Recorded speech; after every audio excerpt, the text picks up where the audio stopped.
What's good, everybody? Welcome to another exciting episode of Full Circle. I'm your host, as always, Harmon Jr. Please feel free to find me at Harmon Jr. on all your favorite social media, whichever one you choose. Doesn't matter. But people, hold on. I am really excited today. We have our first Patreon backer, special guest. Yes, a couple of weeks ago, I said, if you back me on Patreon, I want you on the show. And this man, one of my OG backers from way back in the day when he was supporting me when he had no business to. Thank you, by the way. Ryan Frazier. Yes, you have heard that name at the end of the show for at least a year. I don't know how long I've been saying Patreon's names, but for at least a year, I can promise you that. And he is here joining me. I'm uber excited to have him. Other backers, if you're jealous, should be, because none of y'all hit me up. So, ha. You can't be the first. Ryan beat you to it.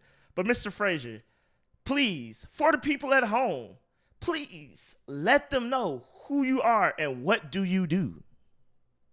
Yeah, definitely. So, who I am, Ryan Frazier. I have a career unlike your other guests that has absolutely nothing to do with video games, as much as I would love it to be tied to it. So professionally, I'm an engineer in the Boston area, and personally, I have had a passion for video games as long as I can remember.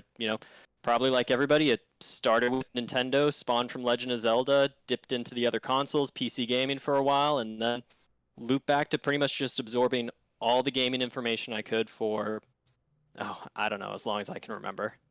Man, that's what's up, Ryan. I mean, me and you aren't any different. Technically, according to the IRS, I also do not have a job in gaming. So I'm right there with you, honestly. Yeah, no, and honestly, that's one of the reasons I love this. Is you talk about like you're grinding, you're doing everything. I'm like, this is passion. This is just so great to be part of, and that's like I love that personality that it brings out from people when you get to talk about video games and just do anything related to it. Exactly, man. Because at the end of the day, we're all honestly just gamers, just talking about stuff we like, don't like, love, all that good stuff. And you know what, people? We're gonna do the same things we do all as always. We're gonna talk about those things this week. And this week we're going to be talking about PlayStation and Netflix. They got a deal, partnership coming, not coming, maybe, supposedly. I don't know. After the whole Nintendo has officially said there is no new Switch other than the OLED model coming, I don't know what to believe in this world anymore. But supposedly PlayStation and Netflix are doing something.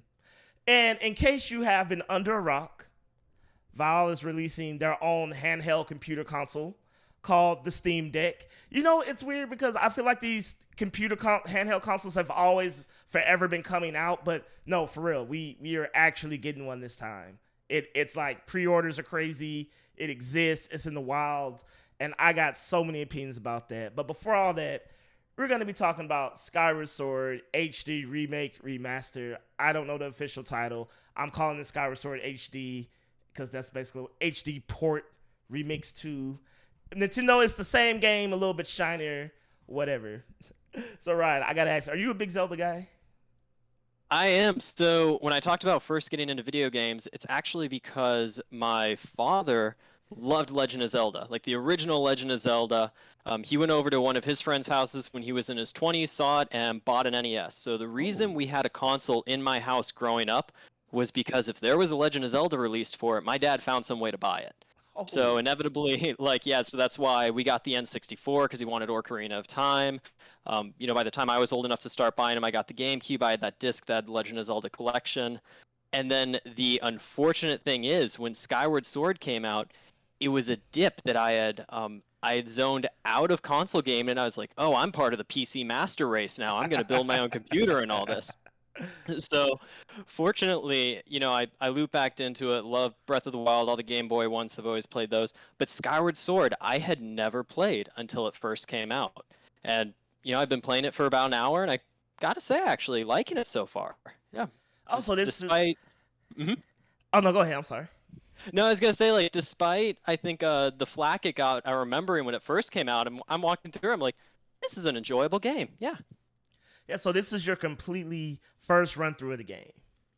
Complete first run through, and I've had absolutely no spoilers, even to the sense of the mechanics. Like when it shows what you sprint, and they bring up the little stamina gauge, and I'm like, oh, they did this before Breath of the Wild. Interesting. And like all these other things, I'm like, I can see where that inspiration was coming from. Yeah, so this is Skyward Sword is the only Zelda game I have played through once.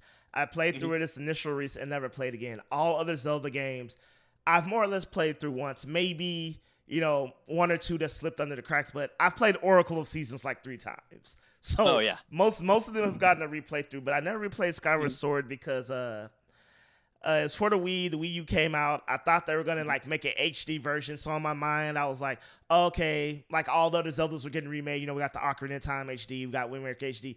It just made sense. So I think I was just kind of waiting for that remake, but it just never happened.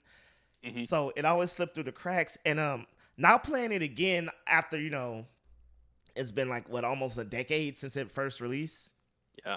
Basically, I'm seeing things like you said, the Skyward Sword mechanics. I didn't even realize. I forgot about the stamina gauge. I forgot about like crafting and upgrading weapons. And I was like, oh man, the sailcloth. I was like, oh duh. It's because in this one it's more of just like you do it for 2 seconds, not like glide. And I was like, man, there's really a lot of Skyward Sword in this game that I completely forgot about. No, definitely. And are you playing with the Joy-Con motion controls, or are you just using the gamepad for it?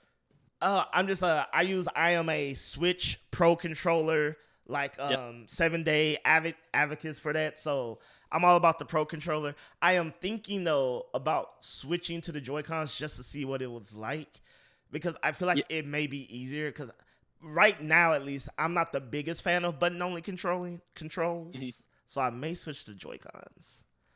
Yeah, I gave them both a go, and I was surprised actually how natural the swinging the sword by flicking the Joy-Con felt, and it took a little bit to remember to press the L button to move the camera. But the thing that concerns me about it now is like, I've had 3 Joy-Cons with drift issues that I've just sent back and forth, and I got the Legend of Zelda Joy-Con limited edition. I'm like, I don't want these to start drifting. I'm not gonna like sit here flick the joysticks. I'm just like, we'll probably use the Pro controller for this one too. I got you. Fortunately, I always tell people this. I play my Switch majority docked, like 80% docked most of the time, and I use my Pro controller. So my OG Joy-Cons still work. One is cracked, but that's due to a Labo incident I won't get into. But the other ones I bought through the years, they've been fine. So I don't know if that's I'm lucky or just because they barely get used, if at all. Like, I swear, the first time they started getting used on a regular basis was probably about Mario Party, and will probably start getting used again when I buy the newest one, I think in November. Oh yeah, I'm looking forward to that one. But yeah, and one thing, I'm of the mindset that Skyward Sword may not be the best Zelda, but in terms of a game, it's still very good, If we're comparing it to its brethren, it falls short. But as I've been playing it, and since this is your first time, I won't go into detail. I started to remember that I really love the story in Skyward Sword. Like, I truly do. I think it is a phenomenal Zelda story. And the tie-ins, like, the reason it made me realize because there's Skyward Sword tie-ins, direct tie-ins to Breath of the Wild. As you play, I'm pretty sure you'll see them. And I remember playing Breath of the Wild, and when those tie-ins started to manifest and, the very subtle ways that everything manifests in Breath of the Wild, it seems like I was uber excited. I thought I was going to meet, characters, again, that I met in Skyward Sword. I thought things that happened in Skyward Sword were going to have, like, maybe, like, a direct, not indirect, but a direct lead to certain things. And then I remember that excitement, and I was like, why am I that excited? Now I'm playing Skyward. I'm like, oh, because the story in Skyward Sword, despite, the controlling, despite, the horrible, and I do mean horrible pacing at times, it's few and far between, but when it happens, it happens. I'm like, no, the story here is great. Chronologically, it's the first Zelda story, and lore-wise, we get so much about why is this, I assume you've already become a knight, right? I think okay, so I should say I've just finished I'm trying to think if anybody listening to the podcast also has not played Legend of Zelda or this, I don't want to spoil it for. So I just finished the first flying sequence, and then there's been the whole slew of cutscenes where I'm flying around with Zelda after that. And this was probably about 10 minutes before we started recording. I looked and I was like, oh, I need to put this down and actually log back on here.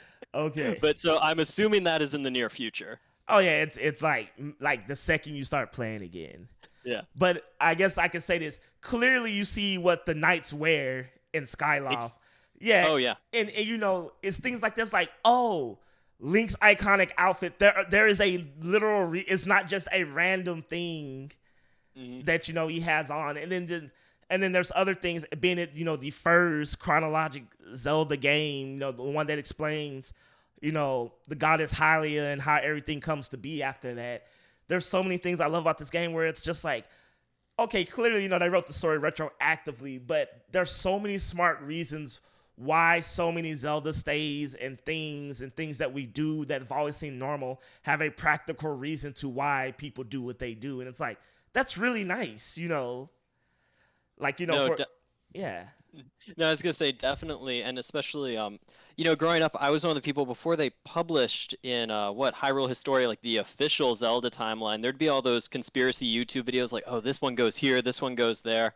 So I love the fact that they came out with one and said this is the definitive first entry, and exactly like you said, they reveal these things. Like, I'm really looking forward to being able to see those little tidbits and see the callbacks for where they come from. Yeah, and if anyone follows me on Twitter, you know that I will defend Twilight Princess, one of the top 3 Zeldas ever, to the day I die, to the bone. Not gonna do it now, but one of the things I always say makes it one of the best Zeldas is dungeons. It has some of the best dungeons in a traditional Zelda, and what I mean by that, I'm excluding things like Majora's Mask or, you know, some of the Game Boy, the handheld entries, like, you know, traditional get an item, do a dungeon, get an item, do a dungeon formula. I think Twilight Princess does it best, and I always give the second best dungeon design to Skyward Sword. Really? Yeah, so I hope you enjoy that. But you know, I'm glad that you're doing it for the first time. Please reach out to me on Twitter as you go. Maybe we'll have a follow-up podcast at some point, and we can talk about that, because again, it's weird because it's one of those things. It's like, you know, it's the Mario Sunshine of its franchise, and then you think, does being a quote-unquote bad Mario or Zelda game mean you are a bad game, or you're just not, you know, a shining star like the things next to you? That's always an interesting question. Yeah, especially if you look at some of the, you know, the indie games that try to emulate the Legend of Zelda formula. I feel like you can see some of them as like, that is a bad attempt at it, or like it just doesn't pull off well. So even being not the best of the Legend of Zelda games, it's still just up on a pedestal in its own right. Oh yeah, definitely. And like I said, I hope you thoroughly enjoy the story. You know, you already know there's gonna be some not so good points. But if I'm being critical here, if I'm being super critical, you know, there's some super gaming theory geniuses. Iwata, you know, bred a whole slew of apprentices that truly understand game design on a fundamental level. Because, you know, we talk about Nintendo games, but how many games, honestly, are great from beginning to end? Like, truly, like, you know, because most times you think about games, you're like, oh, this is good, but then you remember, like, oh, you got to play through this level or this part, and then it gets good. Or, you know, as a person who genuinely loves Metal Gear Solid, there are parts of the game where I'm just like, oh, I'm going to love the game and then hate, you know, 2 hours of it and then love it again. Yeah, you know, that's funny. That is something I have meant to hit you up on Twitter on, because I've never played a Metal Gear Solid game. Oh. And I've heard you just rave about them on the podcast. I'm like, I need to add this to my playlist because these sound amazing. So we can talk about that later too. You should, because honestly, MGS1 is probably like a weekend game. You can beat it like in 6, 7, 8 hours. It's not that long. You know, okay. MGS2, it's one of those things. It's like you will get stuck and have hard parts, but like once you if you replay an MGS game and you know what you're doing, those games are like literally, you know, I can burn through it in 8 hours if I really want to. You know, MGS3 is a masterpiece. If you don't like that game, just don't tell me. I'll pretend you do. MGS4 is when you get to like, that's when games start to hit their longer cinematic experiences. You know, and then MGS5. I always tell people, you know, you can take your time with Metal Gear because the first 3 games are pretty fast by today's standards. And then the last 2 are like more of the 20, 30, maybe 40 hours if you really want to stretch it out type of games.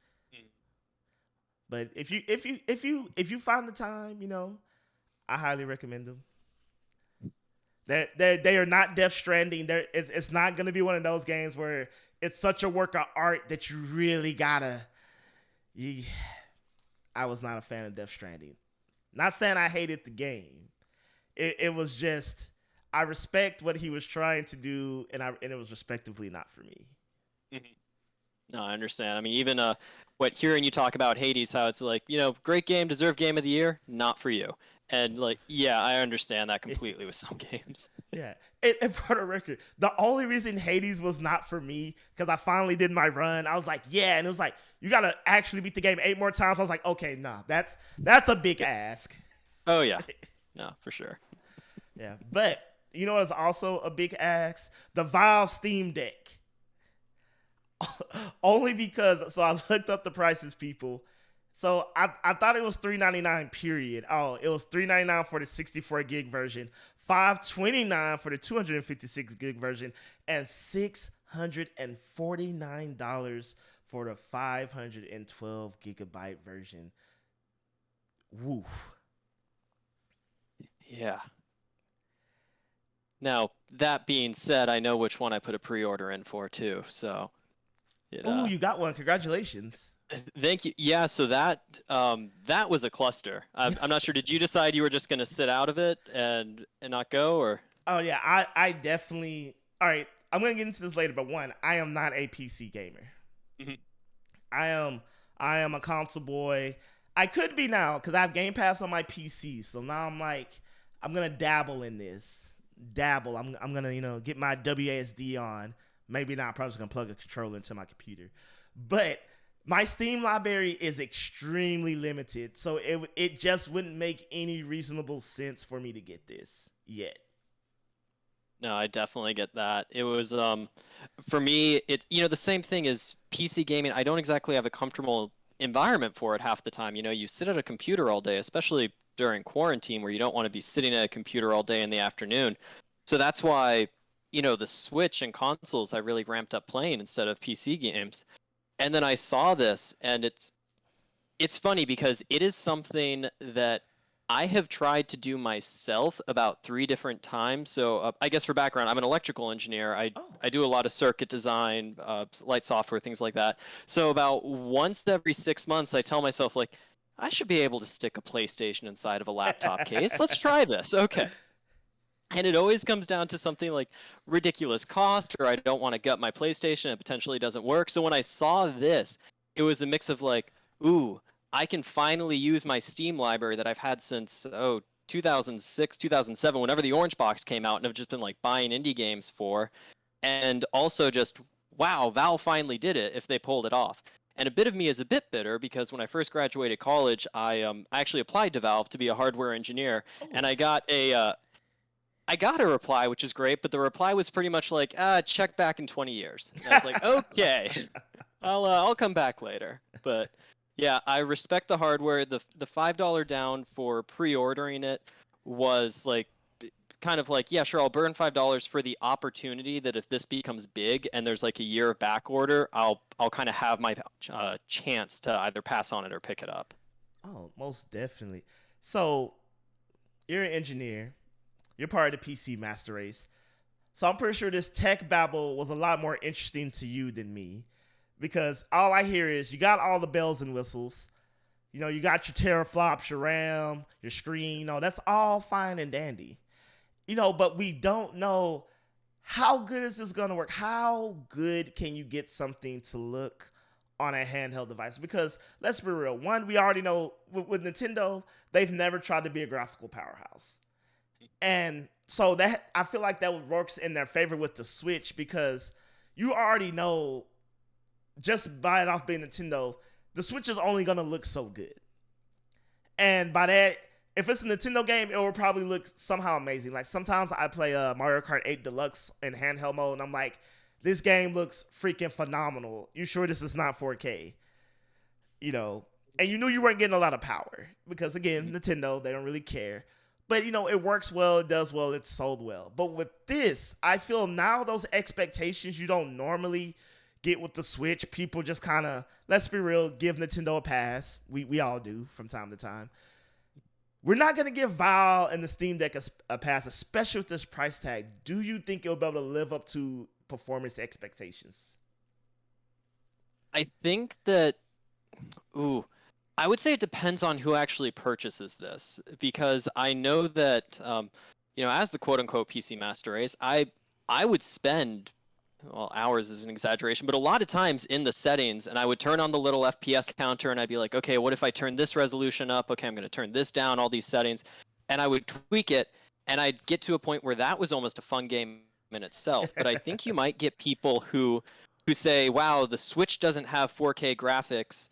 Also, side note, the fact that this was announced hours before the Switch OLED pre-orders went live, like I think must have just killed interest in those pre-orders. But yeah, I think you might get people who say, like, Valve told me this is a mobile PC. I am going to buy the newest Call of Duty, crank everything up to ultra, and what do you mean I get 10 FPS?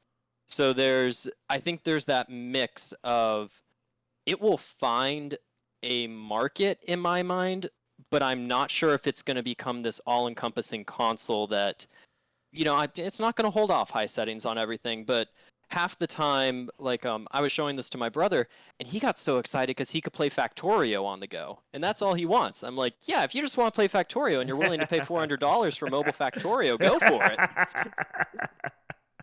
Yeah, but I will say I'm impressed with the APU and the graphics chipset. Like, it does look like they did their due diligence. They didn't just grab something off the shelf and throw it in. So hopefully, I'm looking forward to a good performance, but obviously not going to compare to what you get if you start building a gaming PC. Oh yeah, most definitely. Just for clarification, I'm not saying it will run, one for one. Clearly not. We're just technology not there. But it's still going to be, I feel like the market has to be quote unquote pretty damn close. Mm-hmm. And Definitely. anything less than that might be disappointing. And what I find real interesting is, so when Google Stadia was announced, I was extremely vocal on Twitter, in person, if anyone asked me, reached out, that I was like, this is going to be bad. They have created a hype train. They have sold us, a dream. They're the peddler that came into town. Hey, everybody, I got this miracle elixir. That's what Google Stadia to me was. It was the miracle elixir. For those who know the history of Coca-Cola, the guy was originally selling it as like a cure all for like the aches and pains, and then found out people just like the taste.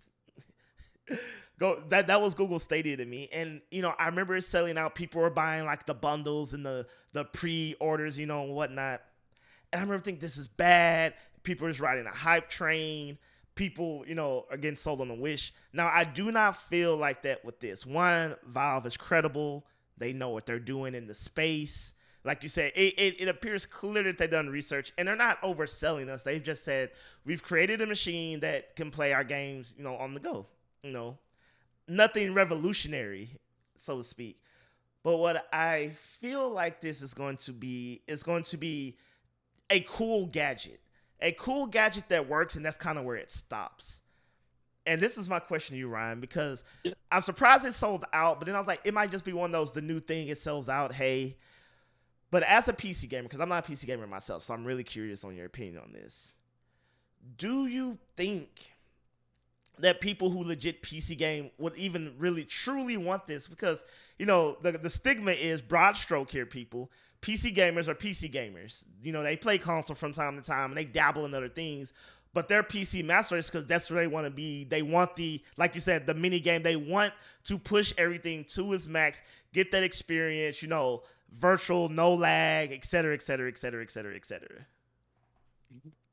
Yeah, and that's kind of the interesting thing, because when I saw this go live, I was so excited, and I sent it to a friend of mine who I would describe makes me look like a casual, if you want to call me a PC gamer compared to him. But he just looked at it and he said, "Oh, that's interesting. You gonna use it for your commute?" And like that was it. Like, no interest. So I guess I don't want to make a declarative statement and have all these people on Twitter, one, find me and then start saying angry comments about it.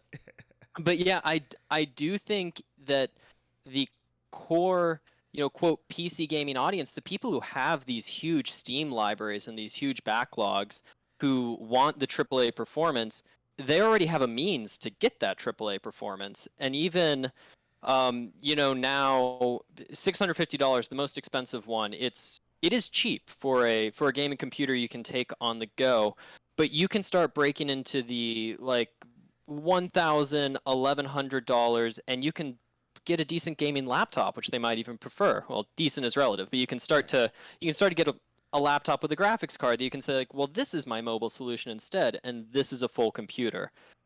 So yeah, I am curious where it's really going to find their mark. And yeah, to your point of a cool gadget, I mean, I've got a Steam Link and a Steam controller that are just collecting dust under my couch. So hopefully this doesn't go the same way. Valve does, make some amazing software, and with the HTC Vibe and the I forget what the newest one is, the Valve Index, like they clearly know their stuff with hardware, but I guess they've also missed almost, same track record. Yeah, and so I've always had this conversation with my friend that, I personally think the PSP was not the greatest thing ever.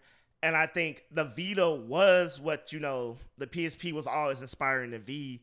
But Nintendo has such a firm grasp on the handheld market that there was just no room to breathe.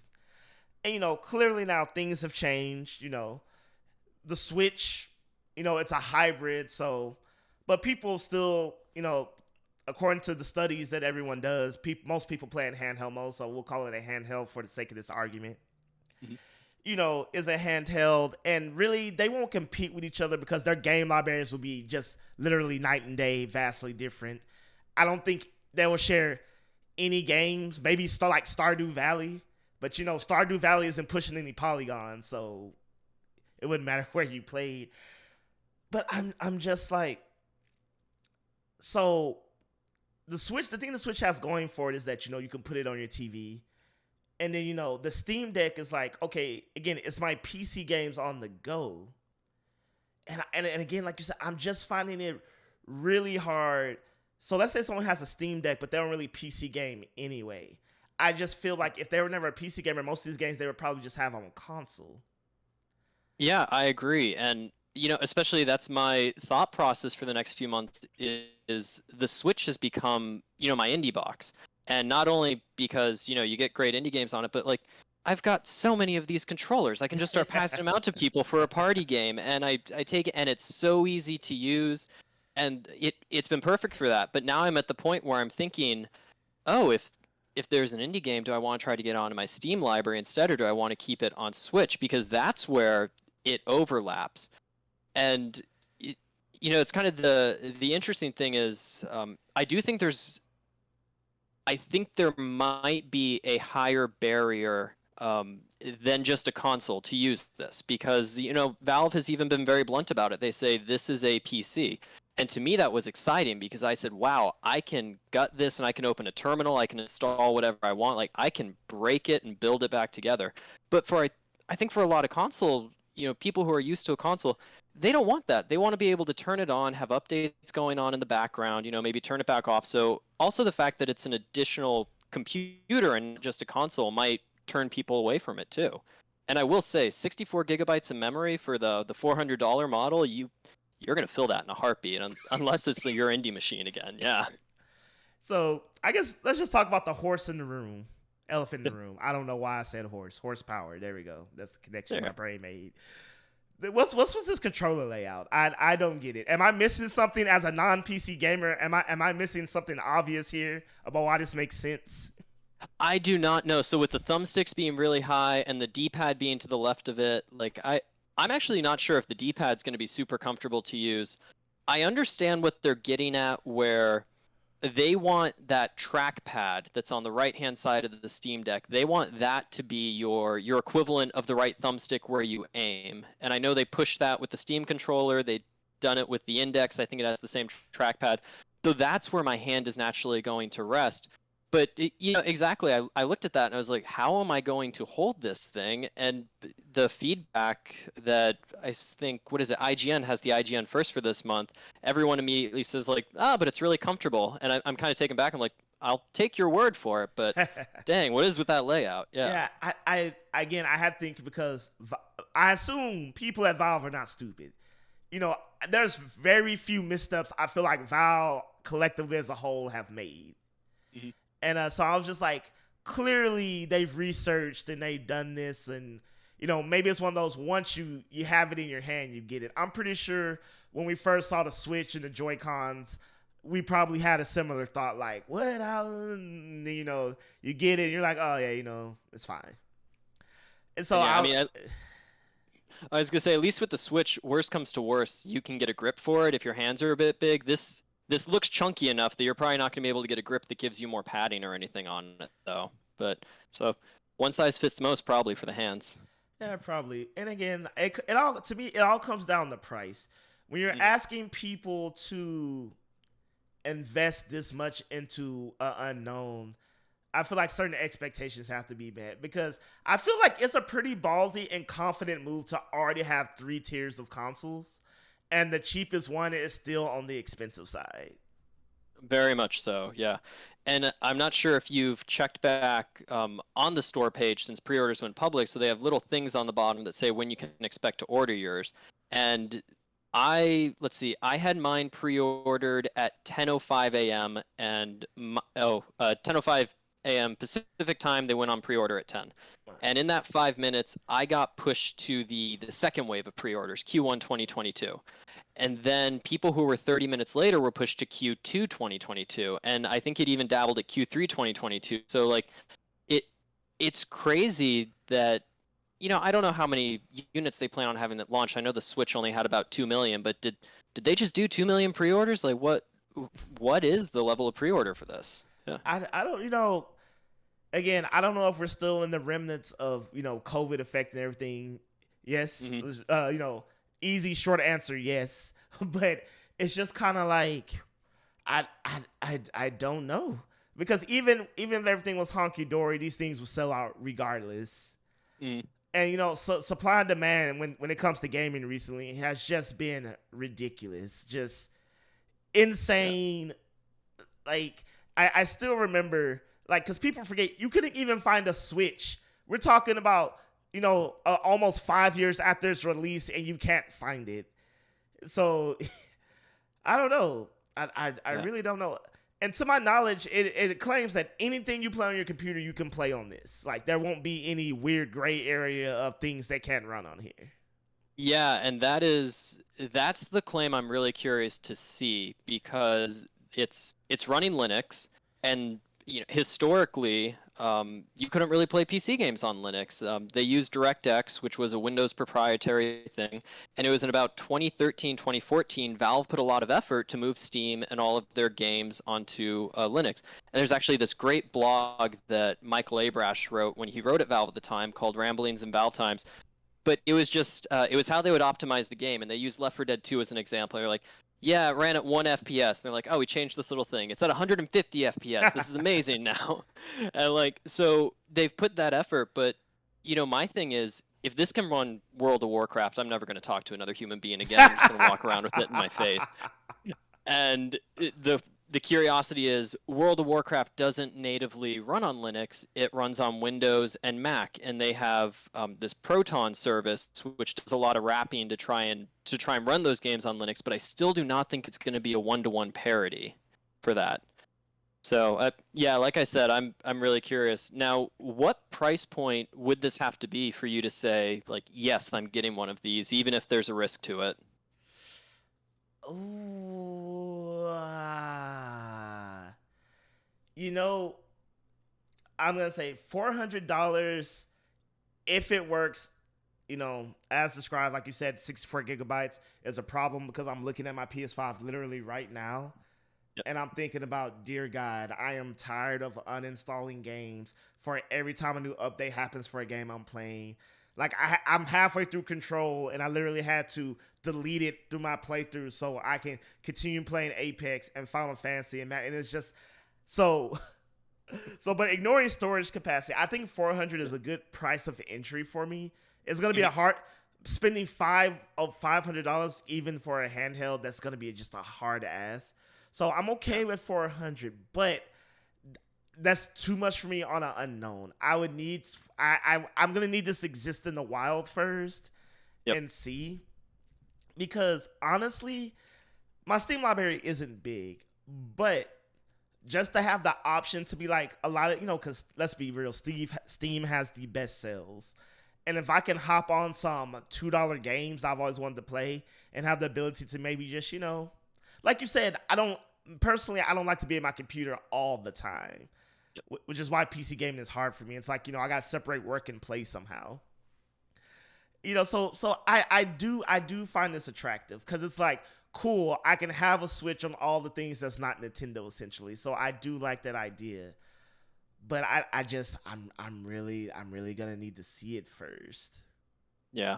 And I think the interesting statement that, you hear as soon as these go live is, oh, this is the Switch killer. Like, they didn't make a Switch Pro, so this is the Switch Pro. And I'm kind of sitting here thinking, like, but I really like my Switch. Why? I'm just going to have both. You'll have your, like, Nintendo first-party games, which, I'm sorry, but you really can't compete with that. If something has first-party Nintendo games, I'm going to buy it. Like that. That's how it works. And then, if anything, this will make it so that I might not travel with a laptop or something. I'll just say, oh, I have this, and I can launch, X if I need to. So. Yeah, and people, do not sleep on the ability to literally switch between TV and handheld. I will tell you 2 magical stories. One, I was playing, let's just say Breath of the Wild. I don't remember what I was playing. But the power went out at my house, and I was like, damn it. No, why? It was during like a very much, I don't need the game to turn off. Dear God, when's the last time I saved? Help me, Lord, help me. And then I see everything's off. It was night, and I see a little glow at the base of my TV, and I realized my Switch just went to handheld mode. I lost nothing. I didn't lose. Like, I picked it up, kept playing, and like my mind like blew into 1,000 little pieces, and I was like, this is revolutionary. Yeah, no, it really is. Like, I predominantly play in handheld, but at this point, like, Best Buy sold docks for $30 for a little bit, so I have like a dock connected to the 2 different TVs, and the fact that I can move and just put it in and say, now this is where I play, and if I need to go somewhere, I pick it up and I go on the train with it. Like, I mean, I don't think I've ever reenacted any of the Nintendo commerabout where I take it to a party, but I've gotten close. So yeah, and the second time was it was maybe about 2 years ago. My roommate at the time, he was watching one of the playoff series. It was NBA Finals time, and it was probably like the second round. And I was playing Mario Kart, and like the game had got super boring. It was like a teams he didn't even care about. And he was like, "What are you playing?" I was like, "Mario Party." He was like, "Oh, let's play." He picked up the his pro controller, because he had to switch to. I docked it, and now we're just playing Mario Party together, and it was like, that was so seamless. Like, it was so. Like, the fact that it was just, and we had a smart TV where, it detects, new input, so it automatically switches. So it's like, I docked the Switch, it switched input, the controller synced, and it was like, I kid you not, it felt stupid futuristic. It was like, I'm living in 2045. And, and then, you think you have things like Labo. And so, the Switch is so more than what it appears on the surface. Like, it sounds simple, but then, everyone I feel like has that eureka Switch moment where like the light comes on and you realize just how incredible this device is. No, very much so. And it's, it's so easy to use, and kind of how the Wii brought people who weren't gamers into playing games. It might have been a mix of COVID and Animal Crossing doing it, but just everybody seems to have a Switch. People who don't play games now, they have a Switch, and because we're in the era of remakes and re-releases, I know people are like, oh, well, I played Spyro when I was younger. Wait, this is on Switch? Okay, I'm going to buy it. Like, it really is amazing. Now, I will say, for all the intuitive design they put in it, the first day I had my Switch, so like I had a day one model, so March 2017, I put that Joy-Con wrist strap in backwards so that the plus and minus didn't line up, and I stopped. I was like, oh no, I just broke it. Like, I can't do it. And it was like I was sweating bullets trying to get them apart. I made that mistake once, and I will tell, like, anyone, once you make it once, after you pry it loose, you will never make it again. Oh yeah, no, you learn your lesson. And it's funny. This is gonna tie into our last topic, but Sony really, someone at Sony made a statement that with the presence of the Steam Deck, the just success of the Switch in general, that they've been thinking that maybe it's time that they really start looking back into going back into the handheld market, breathing life into the PS Vita or whatever form the PlayStation portable device would take. And if the Steam Deck is successful, Ryan, would you say that PlayStation has to get back on that pony? I I would say it very selfishly because I'd love them to. Like, I I'm curious if there'd be space to do it now between it. If the Steam Deck really takes the role of a handheld, so then you'd have Nintendo with its handheld, Steam Deck with its, more expensive, nicer graphics handheld, and that's what I originally saw the PSP and PS Vita as. But if PlayStation Vita was, or the next PlayStation Vita, where they are, if they were able to come out with one and synchronize it really nicely with PS5 or with features. I never actually used any of the remote play that I think you could do with the Vita, where it would stream right to it from your PlayStation 4. But I think they could do it, and I'd hope they would, because I have a love-hate relationship with JRPGs, where I get really into them, want to do nothing but play them, and then about 70 hours in, realize what have I done with my life? And the Vita had like a bunch of JRPGs that I didn't get to play because I missed out on that console. So yeah, it would. This is not tinfoil hat time yet, but this is more like scholarly expert guest lecturer type thing. Well, class, what I want you to think about, class, is what would that mean for Sony and their PC deals with all their games that they've made that I don't know how it works exactly, but essentially PlayStation exclusives like God of War, Last of Us will now be on PC, especially if those games are on Steam, because now there's your low key Sony PlayStation Portable already being made, making someone else money. What would you think? Would Sony have to support or kind of have to pull back on letting their exclusives go to PC? yeah, I don't know if they'd suddenly shut their doors again, because what is it? Horizon Zero Dawn came out recently, and it's funny. I had a friend who played it for the first time because it was on Steam. Like, it does get that info or get that out there, and I think it whets people's appetites for the sequels. But if they suddenly realize, Valve takes, oh, I don't want to get the number wrong, I think Valve takes up to 30% of sales off of Steam, and then they don't get the console kickback because it's going onto this PC platform. Like, is it of interest to them to keep pushing if they say, or we can just make our own hardware and, keep all the profit again? Yeah, like, I feel the success, not much so, I don't want to say failure, let's just say, it runs, it's new, it's shiny, it runs its course. Because, things can run its course and not necessarily be, a failure. So in this scenario, it's a huge success. I feel like it really might change the dynamics of gaming, like, in an impactful way. I don't know what forms that would take, but I would say it would probably impact Sony the most, because what we're talking about, Sony and their possible Netflix deal. So if you haven't heard, Sony's rumored to have some deal with Netflix. We don't know if that's a gaming streaming service a la Game Pass, or, maybe just it has to deal with shows like, The Last of Us and whatever other series they may turn, real, bringing to us cartoon, live action, or otherwise. So almost like, say, Nintendo has their thing. They're always, marching to their beating on drum. No one's worried about them. The conversation is nonstop about Xbox every time you turn around. You got Steam, and it was like, if Sony's not careful, are they going to get left in the dust just, for the sheer fact they're not doing anything to be part of any conversation, really, other than, a new game's coming out. Yeah, definitely. And I think, fortunately, Sony's first-party library is strong enough that those new games can carry them for the time being. And, I guess I say this as someone who hasn't gotten a PlayStation 5 yet, not due to lack of effort, just how are you supposed to find one? But but yeah, it is interesting. I will say one thing: if anybody else comes into the handheld market, it better be a hybrid, because after the Switch, and if the Steam Deck holds true, I don't want another handheld that I can't plug into a TV if I want it. So Yeah. I assume the Steam Deck's gonna have like a cross progression. Your saves, is your same save from your computer and all that good stuff, right? yeah, it should. And this is a feature that Valve has had since 2014 with their cloud save. So I mean, cloud saves just like everybody does now, but their big pitch was, this is the Steam client. This isn't a stripped down version. This isn't like some mobile only thing. So if it works on Steam desktop and there's cloud saves on that, I can't imagine there wouldn't be cloud saves on the Steam Deck. Yeah. I wonder how seamless, if there's gonna be any like, oh, I'm playing on my PC and oh, I'm gonna play my. Well, I just imagine it will be as seamless as you close, you save, you go pick up your Steam back. I don't know why I can't say Steam Deck. You pick up your Steam Deck, and I guess as long as it takes to turn on and load, you're back in it.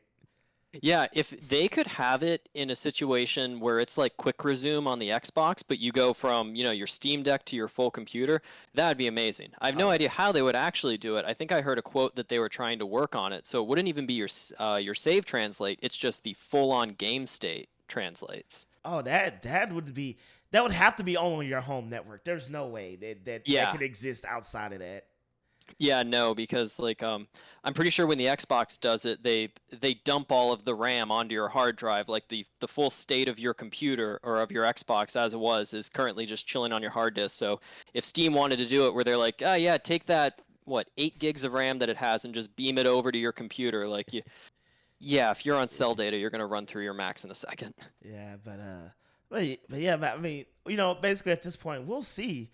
But so all right. So people, this whole segment is going to be tinfoil hat Odell. Just I'm not even going to take time to even put it on at some point. But as I kind of alluded to already, PlayStation is cutting the deal with Netflix, supposedly, because I don't know what to believe anymore. I hope Nintendo is lying and we're getting the Pro Switch, because if we truly are not, Ryan, I am going to lose it. At this point, it has no choice but to be true. If Nintendo wasn't doing it, they need to be doing it now. Oh yeah, this just lit a fire under them. Like if they haven't had it, especially because now you stare at the SWOLED, the Switch LED, and you're like, $50 more than that, and I get the Steam Deck. Interesting. So yeah. Yeah, but I digress. We've talked about that. So, all right, before I go full on crazy, assuming it's to be true, what do you think a Netflix Sony deal is even about? Is it a streaming service, or would you just think it's a IP property make shows type of thing? Yeah, when I originally read about it, I thought, oh, okay, they're gonna try to make a streaming service, and then I immediately was just hit by how, more in just how do I get the input from my controller to Netflix if they want to make a streaming service, and it's the same Netflix that I'm used to just hooking up through a Roku or something. Like my Roku TV doesn't have a pair PS5 controller option. But one thing I did look into was Netflix recently hired, and I forget his name, but like a key strategist of gaming out of EA and Facebook. Yeah, I'm not even going to try to remember his name because I'll butcher it. But, someone who's been in the industry for a long time. And what was interesting is when he was at EA, he was responsible for the mobile games. So he worked with PopCap, he worked with all of them. And I could see a partnership where it's a streaming service, but it might not be stream the first party games. It could be stream, almost MOBA style games that could leverage Sony's IPs and get people familiar with the IPs, maybe get them to pick up a PlayStation or, even an accessory, and a way to get them pulled into that ecosystem. Yeah, my idea, remember people, tinfoil hat. So here's the thing. What Sony is doing is, instead of trying to, Google Stadia, Amazon Luna it, remember that, people? It's still there. It hasn't gone anywhere, but, instead of trying to do all these things and not do the impossible, but just go through the hassle of making it reality, you piggyback off a streaming service that's everywhere, on every PC, every TV, every phone, et cetera, et cetera, et cetera. And then, you make like a separate app or a separate thing. It's like, it's not, it's like you click on Netflix, but then you click on like game mode or something. So, and then, Netflix they're already in every country. They're already in every house. They're already in every device. And now you just figure out how to piggyback off their server system and then stream the games through that. Is what I would do if I just had money influencing, people to say the crazy tech things I say happen. And then you say something crazy like, if you really want to talk about the best deal in gaming and you really want to crap on Xbox and you really want to shake the foundation to where every time we open our mouths to talk about gaming, we got to talk about, Sony Netflix or whatever they would call it is, you go, all right, you get all this, you have the new separate app. You can stream wherever you get Netflix on the device, you can stream these games now, play them. And there's no added cost to your Netflix subscription. Boom! That's it. The world is on immediate fire. Oh, definitely. And I feel like so many people get Netflix for free as part of other subscriptions too. Like just the reach you would have with that is insane. And I guess another interesting thing about Netflix is you look at these streaming services, Google Stadia, Amazon Luna, Microsoft's their streaming service, all those players own cloud platforms like incredibly powerful. Like Microsoft has Azure, Amazon has Amazon Web Services. Netflix actually uses Amazon Web Services. Like that is Netflix's server supply. So I also almost wonder if it's, Sony was shopping around, we need to get into this distributed streaming service. Ah, crap, the big three players already are trying to do their own thing. Oh, but look at Netflix. Netflix has this like just wealth of information about how to do this. They're already latched into this huge distributor of cloud technologies. Let's partner with them. Oh yeah, that makes complete sense. Again, I don't know the legality, anything, but assuming that they can do it, I guess you're right. That's the only way to do it, because any other way would put you in direct competition with your competitor, who would probably just be like, no, well, why would I ever? Or you start like sending your engineers around the world to put up server farms in random spots and do it yourself. But yeah, I don't think anyone has the money to do that anymore. Yeah, and also I'm just gonna say, if it is just TV show deals and we're gonna get, what, Jack and Daxter the series, I could probably get behind that. I won't lie. It could it would be garbage, but I'll probably watch it all anyway.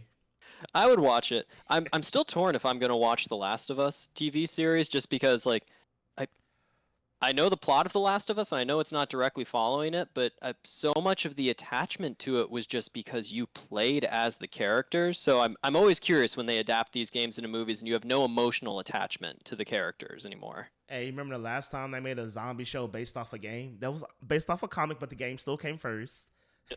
And you know how well that went. Oh yeah, we all know how well. You know what? We all laugh at The Walking Dead and talk about how horribly dry and boring it is and why is this going on for like 20 seasons. But when you go back and watch season 1 and 2, it always sucked. I think it was just the cool thing to watch, because I rewatched season 1 not too long ago and I was like, this is bad. This wasn't that entertaining, honestly. Just my opinion. If you love it, more power to you, people. No, I think I watched that. So I dropped off after season 1 or 2, actually, because the same thing. It's like it started as exciting and new, and then by the end of season 2, it's like, yeah, this is just an hour slog. But those first 6 episodes of season 1, I remember I watched in a night. Like I started at 10 or 11 p.m. and then it was 6 in the morning. I was like, oh, I have the world to get back to. Okay, but yeah, no, like it.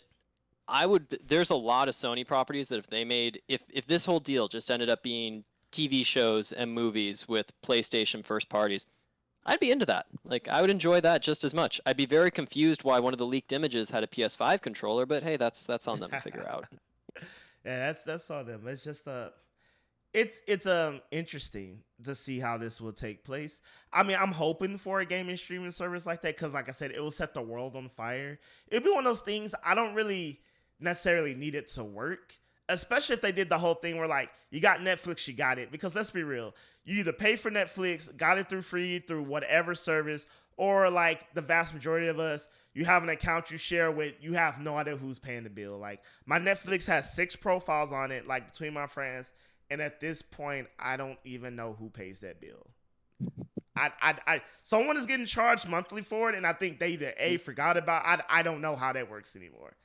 As long as it doesn't turn off, one day I think we're all the mindset. One day we're all gonna go watch Netflix. It's gonna be like update account information. We're all gonna send the same text to everyone, and everyone's gonna be like, "Well, I wasn't paying for it. Well, I wasn't paying for it. Well, who was paying for it?" And that's how that conversation is gonna go. Definitely. But I don't. I don't. You know, I really hope Sony would get back into the handheld market because I discovered the Vita late. Muramasa Demon Blade made me get a Vita. And by get a Vita, I had a friend that had a Vita and was like, "Hey, I want to play this game. Can I borrow your Vita?" And they were like, "Yeah, sure." And then like one day they're like, "You still got my Vita?" And I was like, "Oh yeah, just let me know you want it back." And they're like, "All right." And then we've never had another conversation since then. There you go. Yeah. Yeah, no, I actually have to update something. I have played a Metal Gear Solid game because it was Metal Gear on the PlayStation Portable, and I have no idea which one it was. That was Peace Walker. Okay, so I remember playing it, and I think, I must have been in high school at the time. Had no respect for the game at all. Was like, this isn't a first-person shooter, and then put it down, and didn't come back to it. But yeah, the Vita, like I said, is just something I regretted not getting. Also, just it looked sleek when I was comparing it to like the 3DS and everything. I was like, I love my 3DS, and well, the 3DS XL is huge, obviously with the XL, but like there was just something sleek about the hardware that Sony made too. Yeah, and I guess we give Nintendo crap, well deserved at times, honestly. But I must say their handheld library has always been super stacked. Like no matter what type of gamer you were, there was like at least a dozen games you can play. Like surprisingly, like even if you're into like hardcore things, there were many like hardcore games on like the DS library. It was just really insane. And apparently only because I refuse to play fighters on handhelds because my hands can't do that. They are not that skilled. But I remember the Street Fighter for the 3DS and Smash Brothers for the 3DS apparently were well-received games. Like, people genuinely liked them, so I always found that surprising. Yeah, I remember the day I got my 3DS, I downloaded the demo for both of those, I think, actually, and I was just so excited, or like so taken aback by how good they look.